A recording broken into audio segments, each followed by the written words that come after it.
Sabarimala സ്വർണ്ണക്കൊള്ളയിൽ Devaswom board മുൻ president PS പ്രശാന്തിന്റെ മൊഴി രേഖപ്പെടുത്തി 2025 നടന്ന അറ്റകുറ്റപ്പണികളെ സംബന്ധിച്ച വിവരങ്ങൾ SIT വിശദമായി ചോദിച്ചറിഞ്ഞു. മരാമത്ത് പണികളെക്കുറിച്ച് അറിയിക്കാതിരുന്നതിൽ ഗൂഢാലോചനയുണ്ടെന്ന നിഗമനത്തിലായിരുന്നു ചോദ്യം ചെയ്യൽ. മുന്നംഗം അജികുമാറിന്റെ മൊഴിയും SIT രേഖപ്പെടുത്തിയിരിക്കുകയാണ്. എന്താണ് ഇനി പ്രശാന്തിന്റെ കാര്യത്തിൽ സംഭവിക്കാൻ പോകുന്നത്?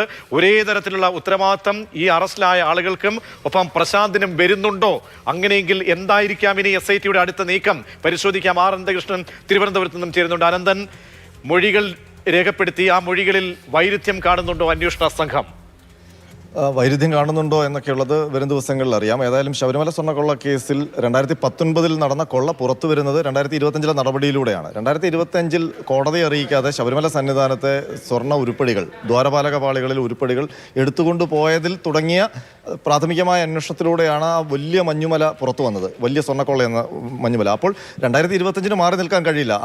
അന്നത്തെ ദേവസ്വം ബോർഡ് പ്രസിഡന്റ് PS പ്രശാന്തും അന്നത്തെ ബോർഡംഗങ്ങളും ഒക്കെ വാദിക്കുന്നത് 2025 സ്വർണ്ണക്കൊള്ള നടന്നിട്ടില്ലല്ലോ, സ്വർണ്ണം നഷ്ടമായിട്ടില്ലല്ലോ, അതും ദേവസ്വം ബോർഡ് ഉദ്യോഗസ്ഥന്റെ അകമ്പടിയോടെയാണല്ലോ ഈ ദ്വാരപാലക പാളികൾ സ്മാർട്ട് സ്റ്റേഷൻസിൽ പോയി സ്വർണം പൊതിഞ്ഞ് വീണ്ടും വന്നത്.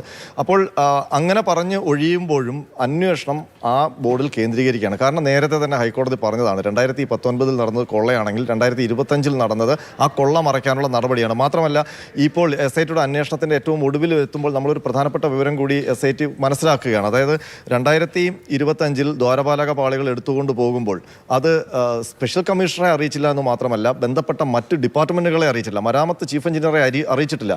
അതെന്തുകൊണ്ടാണ് എന്നിവർ പരിശോധിക്കുമ്പോഴാണ് മരാമത്ത് ചീഫ് എഞ്ചിനീയറെ അറിയിച്ചാൽ സ്വാഭാവികമായി അത് സ്പെഷ്യൽ കമ്മീഷണർക്ക് റിപ്പോർട്ടാകും. സ്പെഷ്യൽ കമ്മീഷണർ അത് ഹൈക്കോടതിയെ അറിയിക്കും. അപ്പോൾ ഹൈക്കോടതിയോ സ്പെഷ്യൽ കമ്മീഷണർ ഒരു കാരണവശാലും ഈ കാര്യങ്ങൾ അറിയരുത് എന്ന് ഒരു ഗൂഢാലോചനയും ഒരു ചിന്തയും ഒരു ദുരുദ്ദേശവും ഈ ബോർഡിന് ഉണ്ടായിരുന്നോ, അല്ലെങ്കിൽ അതുമായി ബന്ധപ്പെട്ട ആൾക്കാർക്ക് ഉണ്ടായിരുന്നോ എന്നുള്ളതാണ് SITയുടെ സംശയം.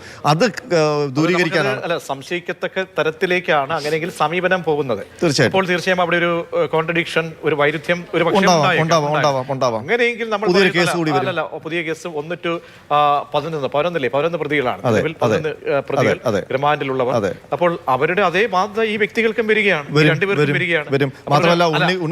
അറസ്റ്റിന്റെ അനിവാര്യതയിലേക്ക് വരുന്നു. സ്വാഭാവികമായിട്ടും ഒരു പക്ഷേ നമ്മൾ നേരത്തെ കണ്ടതുപോലെ ആദ്യഘട്ടത്തിൽ പത്മകുമാർ പറഞ്ഞ അതേ വാദമാണ് ഇപ്പോൾ PS പ്രശാന്തും പറയുന്നത്.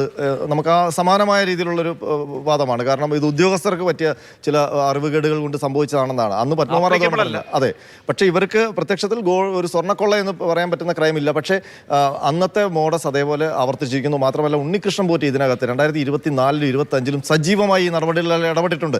കാരണം ഒരു തിരുവാഭരണ കമ്മീഷണർ പറഞ്ഞിരിക്കുകയാണ് ഇതെങ്ങനെ കൊടുത്തുവിടാൻ പറ്റില്ല. ഒന്ന് സ്മാർട്ട് ഒരിക്കൽ സ്വർണം പൂശിയ പാളികൾ വീണ്ടും സ്വർണം പൂശാനുള്ള ടെക്നോളജി ഇല്ലാന്ന് അവർ തന്നെ പറഞ്ഞു കഴിഞ്ഞു എന്ന് റജിലാൽ പറഞ്ഞു.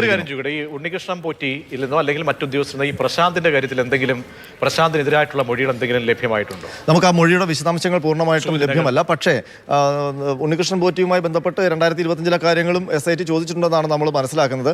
അതുമായി ബന്ധപ്പെട്ട മൊഴിയും അവർക്ക് ലഭിച്ചിട്ടുണ്ട്. അതുകൊണ്ടാണല്ലോ ഇപ്പോഴും 2025 ദേവസ്വം ബോർഡിനെ കേന്ദ്രീകരിച്ച് അന്വേഷണം നടക്കുന്നത്. ഇപ്പോഴും എന്തിനാണ് രണ്ടാമതും മൊഴിയെടുക്കാൻ അജികുമാറിനെയും PS പ്രശാന്തിനെയും വിളിച്ചിരിക്കുന്നത്? അപ്പോൾ നേരത്തെ നമ്മൾ 4 ദിവസം മുമ്പ് നമ്മൾ റിപ്പോർട്ട് ചെയ്തതാണ് ഈ മരാമത്ത് വിഭാഗത്തെ അറിയിക്കാതെ ഇതെടുത്തുകൊണ്ട് പോയി എന്നുള്ള കാര്യം SIT തിരിച്ചറിഞ്ഞിരിക്കുന്നു എന്നുള്ളത്. അതിൻ്റെ അടിസ്ഥാനത്തിൽ വരെ ചോദ്യം ചെയ്യാൻ വിളിപ്പിക്കുമെന്നുള്ളതും നമ്മൾ പറഞ്ഞതാണ്. അപ്പോൾ ആ കാര്യങ്ങൾ അതേപോലെയാണ് നടന്നിരിക്കുന്നത്.